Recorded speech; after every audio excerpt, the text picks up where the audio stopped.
All right. Since its establishment in 2003, the Economic and Financial Crimes Commission, EFCC, has been at the forefront of Nigeria's fight against corruption. Now, while the agency has achieved significant milestones, it continues to face challenges in securing convictions in high-stakes cases. Despite making numerous arrests, conducting thorough investigations, and recovering substantial loot, the EFCC faces hurdles in getting convictions. The challenges include insufficient evidence, political interference, and more. As Nigeria persists in its fight against corruption, the EFCC remains a vital institution. This morning, to discuss this, we're joined by some of EFCC's achievements and challenges is the head Media and Publicity, Economic and Financial Crimes Commission, Dele Oyewale. Good morning, and thank you very much for joining us. Good morning. Thank you for having me on the program. All right. Let's get into the conversation right away. One of the things, or one of the allegations we've heard against the Economic and Financial Crimes Commission would be that there is a low conviction rate in many high-profile cases, with a number of them ending in acquittals or discharge, or we don't even just hear the end. It's sort of swept under the carpet. So talk to us about this challenge that many have said is bedeviling the EFCC's efforts, and how the EFCC seeks to surmount this. Well, you see, when you talk about the issue of conviction, it is not entirely correct to say that the Commission is having challenges or there are issues that bother, maybe not to post performance. The truth of the matter is that we have considerable, remarkable, and very impressive conviction rates, even in high-profile cases. If a commission is able to secure about 4,000 convictions in 1 year, I think it is fair to say that there is quite a bit of hard work, a bit of resourcefulness, a bit of commitment that has been put into it. It is this high-profile cases that we are talking about. The Commission increasingly, we are getting convictions from high-profile cases. But you will also agree with me that the pyrotechnics of the law, the issue of technicality, the peculiarity of our judiciary, and of course, quite a number of other issues might affect the trial of high-profile cases. But that is not enough to say that the Commission is having challenges in this area. We have quite a number of convictions, even high-profile ones, that we even secured over time. So, but when you look at the judiciary generally, the fault cannot be placed on either the judiciary or even on the EFCC. It has to do with the peculiarity of each of these cases. If you go to our court, many of these defense counsels, they are behind all of these things. One single issue, they will drag it from the trial court, they will go to appeal court, from the appeal court, they will go to Supreme Court, and they are entitled to it. There is nothing you can do. There is nothing you can do. For example, look at the issue of jurisdiction. If you just issue of jurisdiction, a defense counsel will argue jurisdiction this way, that way. If the trial court is not agreeing with them, they go to appeal court. From appeal court, they go to Supreme Court before they resolve it and come back to the trial court to start the matter. So it is because of the nature of the judiciary, and of course. So are you then saying, Mr. Oyewale, are you saying, that the Nigerian judiciary is one of the clogs in the wheel of the EFCC? With regards to high-profile cases? No. I'm not saying that the judiciary is one of the club or one of the judiciary is not a problem. Every matter has to run the normal course. And for us to get fairness, justice, and everything that the court has to offer, the normal process is not in Nigeria alone.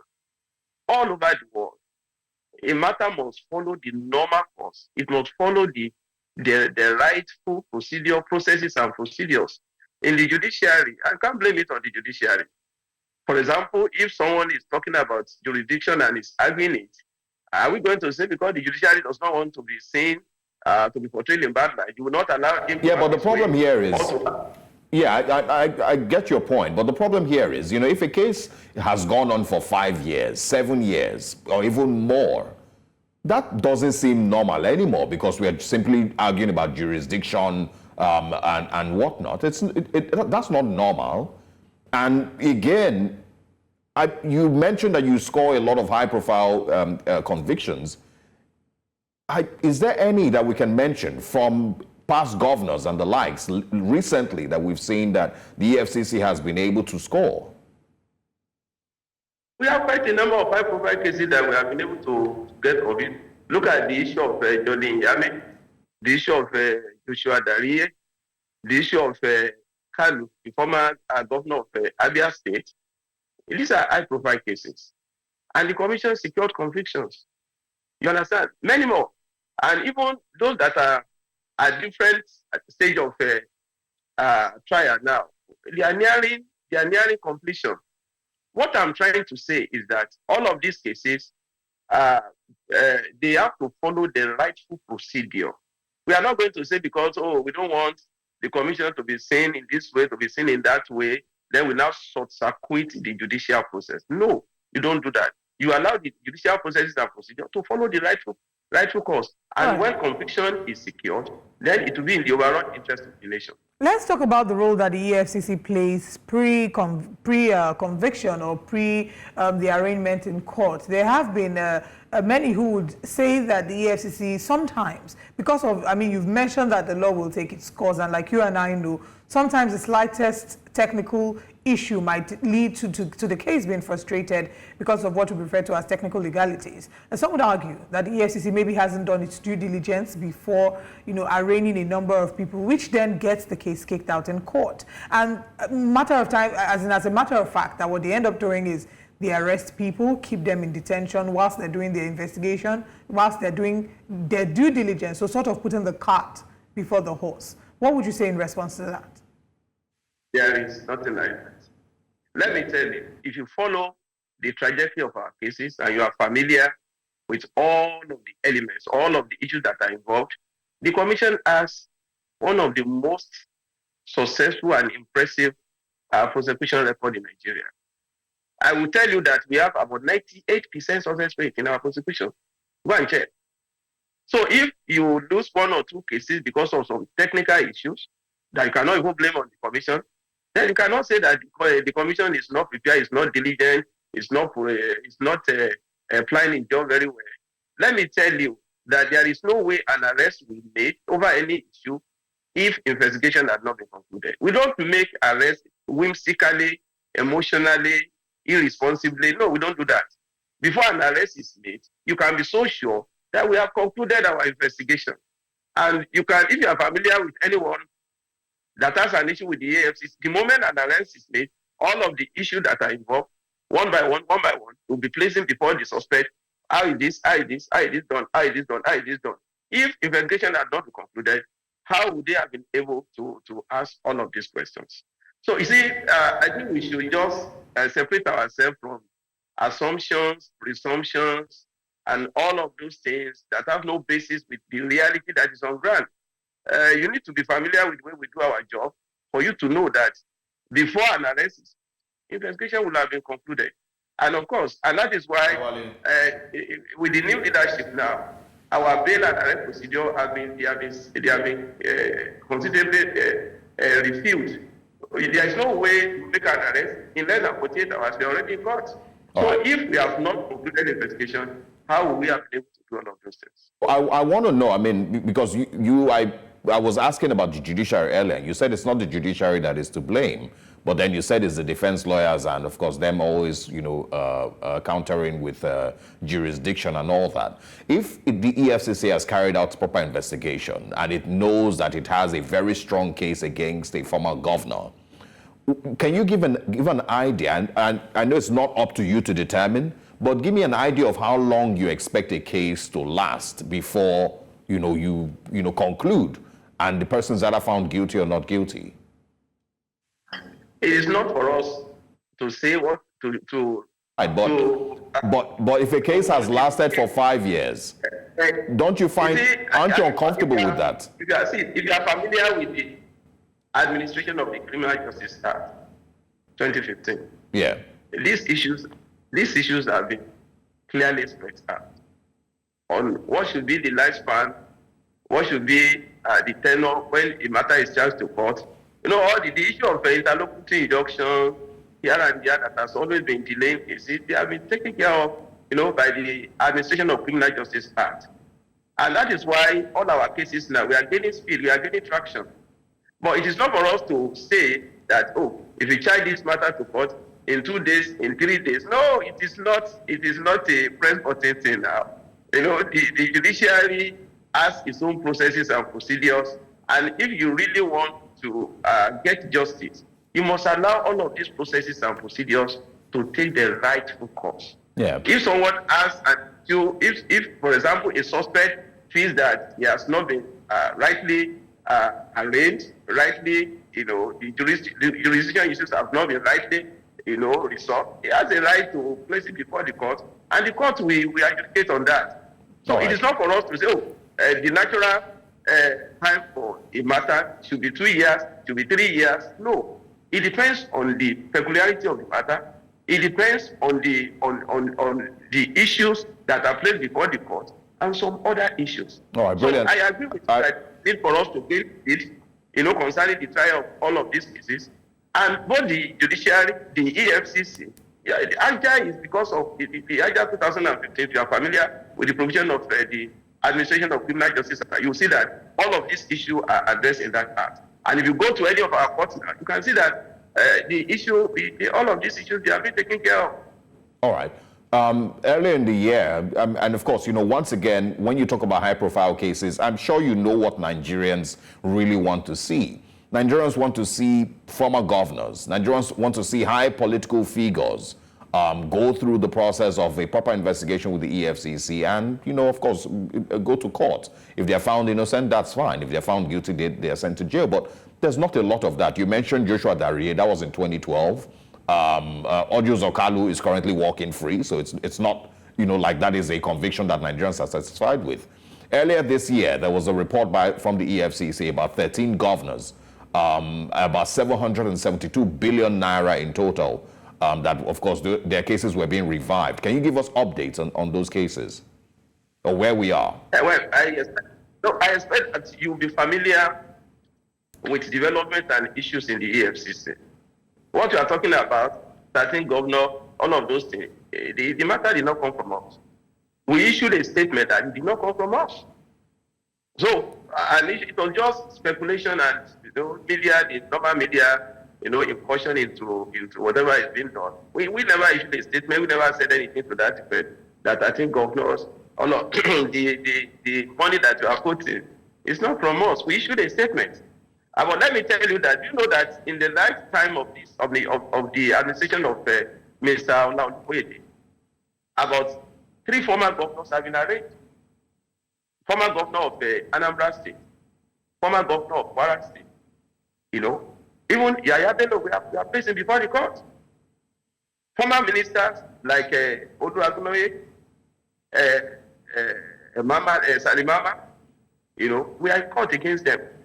If within 9 months you have 3 former governors successfully arraigned before the court, you have 2 former ministers already in court and you are in court with them, then I think the commission deserves a kind of approval. Well, Yaya Bello hasn't showed up in court yet. Let me tell you that, to all intents and purposes, the EFCC cannot be the accuser and the judge in his own case.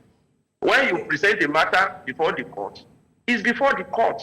You cannot say because you have placed this matter before the court, it should follow this way, it should follow this trajectory, it should follow this traction. No.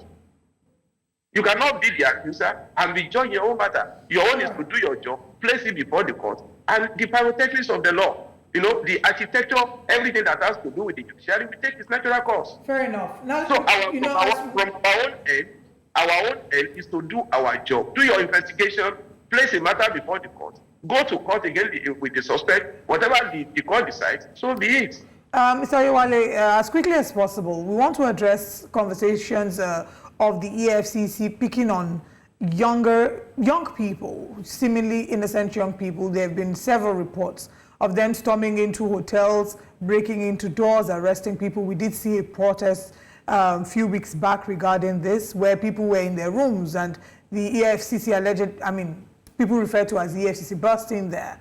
And, I don't know whether there's been any follow-up on this story. First of all, I think the Akure one. Has there been any follow-up? Have there been any arrests? Is there an investigation being conducted?